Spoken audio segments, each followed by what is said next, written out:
காதல் கண்ட்ரோல் இல்ல, கம்பானியன்ஷிப். நானும் யாமினிக்காக 2 போஸ்ட் போட்டாச்சு நிறுத்தி விடலாமுன்னு தான் நினைச்சேன். ஆனா என்னமோ சொல்லுவாங்களே, புலி வாலை பிடிச்சா விட முடியாதுன்னு அந்த மாதிரி ஆகிட்டேன். காரணம், யாமினி தன்னை தானே குற்றம் சுமத்திக்கிட்டவள். தன்வனே தன்னை சுடுன்னு சொல்வாங்க இல்ல, அப்படி தன்னால் பாதிக்கப்பட்டவள். அவள் பொது வெளில கன்ஃபெஸ் பண்றா, என்னால் மீண்டு வர முடியல, என்னை மாதிரி டாக்ஸிக்கா இருந்தீங்கன்னா பைத்தியமாகிடுவீங்கன்னு அவளையே ஒரு ஸ்டேட்மெண்ட் வைக்கிறா. அது இந்த தலைமுறை பிள்ளைகளுக்கான மெசேஜ்.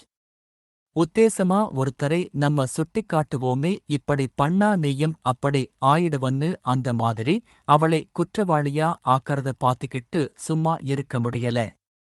என்ன சார் உங்க பிரச்சனை? அவளோட காதலன் யார்கிட்டயோ அவளை பேச வேணாம்னு சொல்றான், அத இவ கேக்கல, அவ்வளோதானே.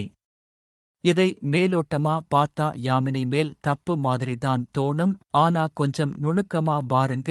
தன்னை ஒருத்தர் விரும்பிட்டாங்கன்ற காரணத்துக்காக அவங்க விருப்பத்தை தடை பண்ற அதிகாரத்தை உங்களுக்கு யார் கொடுத்தது? சார், மனசுதான் காதல்ல ஒன்னு, ஆனா உடல் வேறு, கருத்து வேறு, எண்ணம் வேறு. நம் இணையோட இண்டிவிடுவல் எடுத்துக்கறதுக்கு பேர்தான் காதலா? நான் சொல்லவா, என் பொண்டாட்டி 10 சொன்னா நான் 2 தான் கேட்பேன். நானாவது பரவாயில்லை 2 கேட்பேன். என் பொண்டாட்டி 10யுமே கேட்க மாட்டா. அதுக்காக மனைவி இல்லன்னு ஆகிடுமா? அதுதான் நல்ல இல்லறமா? சார், பிரச்சனை என்ன தெரியுமா? நீங்க நினைக்கறத சொல்றத எல்லாம் செய்றவங்க தான் உங்க இணைன்னு நினைக்கிறீங்க. அதுதான் சரின்னு நம்ப வைக்கிறீங்க. அவங்களுக்குன்னு ஒரு பர்சனல் ஸ்பேஸ் இருக்கவே கூடாதுன்னு நினைக்கிறீங்க. அதான் யாமினிக்கு நடந்ததை அந்த பையனுக்கு சாதகமா மாத்தறீங்க.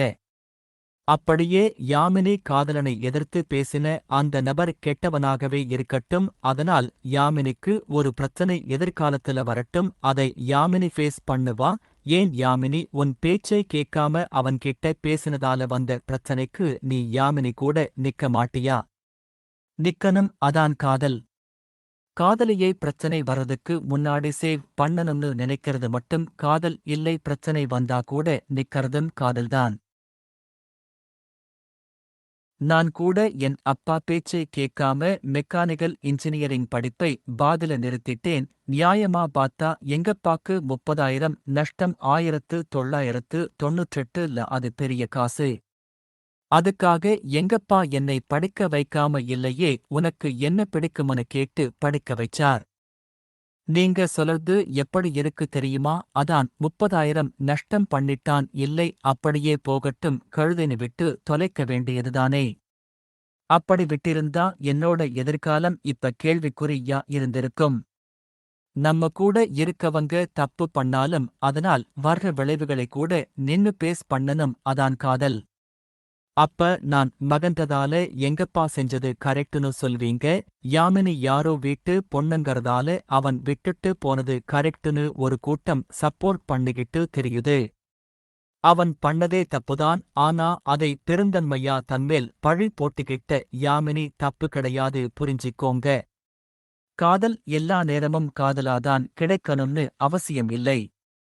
சில சமயம் மன்னிப்பா, சில சமயம் புரிதலா, சில சமயம் கூட நிக்கிற பிடிமானமா, சில சமயம் நான் இருக்கிறேன்கிற நம்பிக்கையா, சில சமயம் கிடைக்கிற சின்ன சிரிப்பு கூட காதல்தான். மறந்து விடாதீர்கள். அது கிடைக்கும்போது மறுத்து விடாதீர்கள்.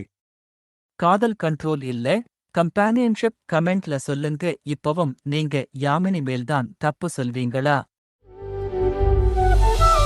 நம் எண்ணங்களுக்கேற்ற வகையில் நவீன டிசைன்களின் நகைகள், பாரம்பரியத்தை தொட்டுணர்த்தி கைராசியோடு நம்பிக்கை இணையும் தருணம். வெளிநாடுகளுக்கான பொதிகள் சேவை துறையில் முன்னணி நிறுவனமான அருள் குளோபல் எக்ஸ்பிரஸ் மற்றும் அருள்ஸ் பிரைவேட் லிமிடெட் நிறுவனங்களின் இணை நிறுவனம் அருள் ஜுவல்லரி. அழகான பந்தம், எல்லையில்லா ஆனந்தம்.